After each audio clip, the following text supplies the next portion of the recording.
अक्टूबर 1988 और समय था शाम के 5 बजे और जगह थी जैसलमेर की एयरफोर्स कॉलोनी।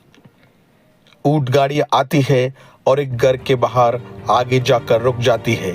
ऊंट गाड़ी में कोई नहीं था। उत्सुकतावश लोग ऊंट गाड़ी के पास गए। वहां जो देखा उसे देखकर सबके होश उड़ गए। ऊंट गाड़ी में एक लाश पड़ी थी। इससे भी खौफनाक था कि लाश का सिर नहीं था, सिर्फ दर्द था। ये लाश थी कर्णा भील की। कर्णा भील जो कभी डाकू था। 50-60 के दशक में भारत ही नहीं पाकिस्तान में भी कर्णा का खौफ था। लोग उसके नाम से थर्राते थे। कर्णा भील भारत और पाकिस्तान के बॉर्डर पर फैले रेगिस्तान में ऊंट पर बैठकर घूमता था। 8 फीट की मूछें, हाथ में हमेशा कुल्हाड़ी। ऐसा डर था कि लोग रेगिस्तान से गुजरने से डरते थे। 60 के दशक के बाद अचानक कर्णा भील ने अपराध की दुनिया को छोड़ दिया। कुछ ही सालों में उसकी पहचान देश के जाने माने नड़वादक बांसुरी जैसा एक म्यूजिकल इंस्ट्रूमेंट के रूप में हो गई। कर्णा भील ने जब अपराध की दुनिया छोड़ दी थी, फिर क्यों उसकी हत्या हो गई? कौन था हत्यारा जिसने उसका सिर काट दिया?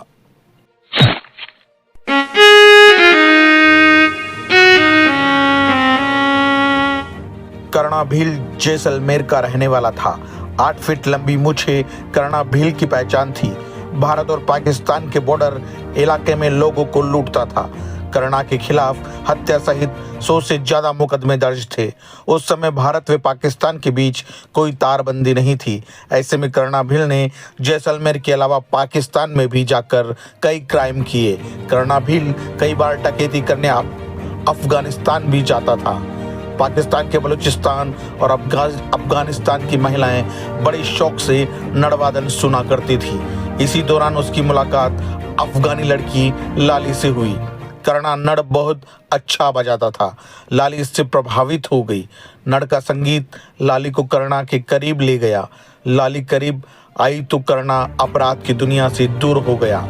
1965 के करीब कर्णा भील ने डकैती छोड़ दी थी। उसने जैसलमेर में एक जमीन खरीदी थी। उसकी जमीन पर इलियास नाम के एक युवक ने भी अपना हक जताया। दोनों के बीच विवाद बढ़ गया। विवाद इतना बड़ा कि कर्णा ने इलियास को गोली मारकर हत्या कर दी। इलियास की हत्या का दोषी साबित होने पर कर्णा को उम्र कैद की सजा सुनाई गई। उसे जेल भेज दिया गया। कर्णा शरीर से काफी मजबूत था। बताया जाता है कि उसने अपने हाथों से ही जेल की दीवार को तोड़ दिया था और फरार हो गया। हालांकि कुछ ही महीने बाद पुलिस ने उसे पकड़कर फिर से जेल में डाल दिया था।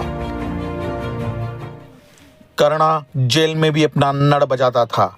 उसने नड़वादन में इतनी महारत हासिल थी कि उसकी डकैती वाली पहचान मिटने लग गई थी। वह जेल में कई कार्यक्रम भी करता था।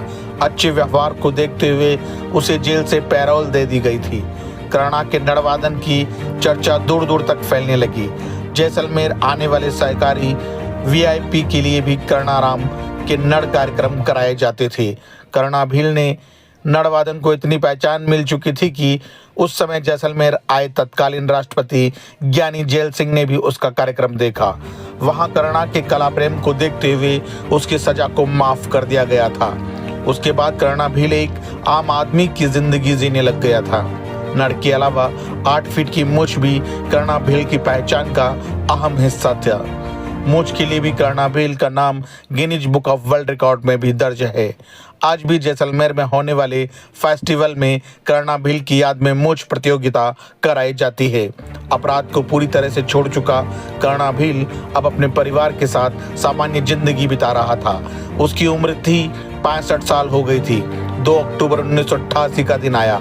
कर्णा हमेशा की तरह शाम को 4 बजे ऊंट गाड़ी लेकर पशुओं को चारा लेने के लिए निकला था। शाम को करीब 5 बजे जैसलमेर की एयरफोर्स कॉलोनी में एक बिना सवार की ऊंट गाड़ी कर्णा भील के घर के सामने आगे आके रुकी।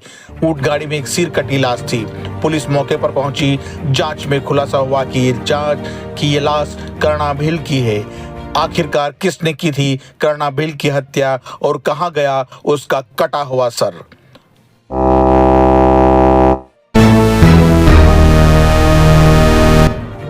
आखिरकार किसने की थी कर्णाबिल की हत्या और कहाँ गया उसका कटा हुआ सिर? यह गुत्थी अभी तक भी नहीं सुलझी है। इस अनसुलझी कहानी का अगला हिस्सा आपको बताएंगे अगले पार्ट में। कटे हुए सिर की कहानी का राज।